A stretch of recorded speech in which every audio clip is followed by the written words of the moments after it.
നമ്മൾ ഇന്നത്തെ വീഡിയോയിൽ ചർച്ച ചെയ്യാൻ പോകുന്നത് ഫ്രീഡം ക്യൂസ്. അപ്പൊ നമുക്ക് വീഡിയോയിലേക്ക് കടക്കാം. ഓക്കെ, ഒന്നാമത്തെ ചോദ്യം, 1857 മഹത്തായ വിപ്ലവം പൊട്ടിപ്പുറപ്പെട്ടത് എന്ന്?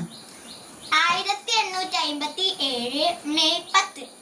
1857 കലാപം പൊട്ടിപ്പുറപ്പെട്ട സ്ഥലം? മീററ്റ്, ഉത്തർപ്രദേശ്. അടുത്ത ചോദ്യം, ഒന്നാം സ്വാതന്ത്ര്യസമരം നടക്കുമ്പോൾ ബ്രിട്ടീഷ് ഇന്ത്യയുടെ ഗവർണർ ജനറൽ ആരായിരുന്നു? കാനിങ് പ്രഭു.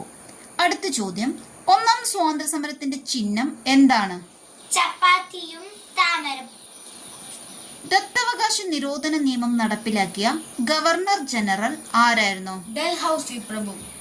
1848 അപ്പൊ ഈ ദത്തവകാശ നിരോധന നിയമപ്രകാരം ആദ്യം കൂട്ടിച്ചേർത്ത ഒരു സ്ഥലമുണ്ട്, ഏതാണെന്നറിയോ?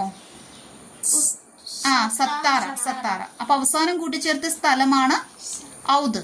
അപ്പൊ അതൊന്ന് ഓർത്തു വെക്കണേ. ദത്തവകാശ നിരോധന നിയമം നടപ്പിലാക്കിയതാരാണ്?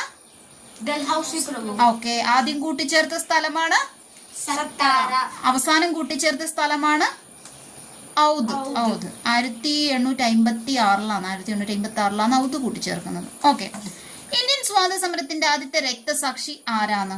മംഗൾ പാണ്ഡെ. ഓക്കെ, മംഗൾ പാണ്ഡെയുടെ ഒരു സിനിമയുണ്ട്, ഏതാണെന്നറിയോ? Mangal Pandey 1857 the rising. Okay, Ketan Mehta സംവിധാനം ചെയ്ത ഒരു സിനിമയാണ്. അത് മാത്രമല്ല, അമീർ ഖാനാണ് ഇതിൽ മംഗൾ പാണ്ഡെ ആയിട്ട് അഭിനയിച്ചിട്ടുള്ളത്. അപ്പോ ചോദ്യം ഇങ്ങനെയാണ്, ഇന്ത്യൻ സ്വാതന്ത്ര്യ സമരത്തിന്റെ ആദ്യത്തെ വനിതാ രക്തസാക്ഷി ആരാന്ന് ചോദിച്ചാൽ അറിയോ? അത് തന്നെയാണ്, ഏതാണ്? പ്രീതി ലത വഡേക്കർ. ഓക്കെ, അപ്പൊ ഒന്നാം സ്വാതന്ത്ര്യ സമരത്തിന്റെ ആദ്യത്തെ രക്തസാക്ഷിയാണ് ആര്? മംഗൾ പാണ്ഡെ. അപ്പൊ ആദ്യത്തെ വനിതാ രക്തസാക്ഷിയാണ് ഓക്കെ. ഇനി അടുത്ത ചോദ്യം നോക്കാം. അപ്പൊ ദത്തവകാശ നിരോധന നിയമം കൊണ്ടുവന്നത് ആരായിരുന്നു? ഡൽഹൌസി പ്രഭു. ഇനി ചോദ്യം ഇങ്ങനെയാണ്, ഒന്നാം സ്വാതന്ത്ര്യ സമരത്തിലെ നമുക്കറിയാം ഝാൻസിയിൽ കലാപം നയിച്ചത് ആരാണ്?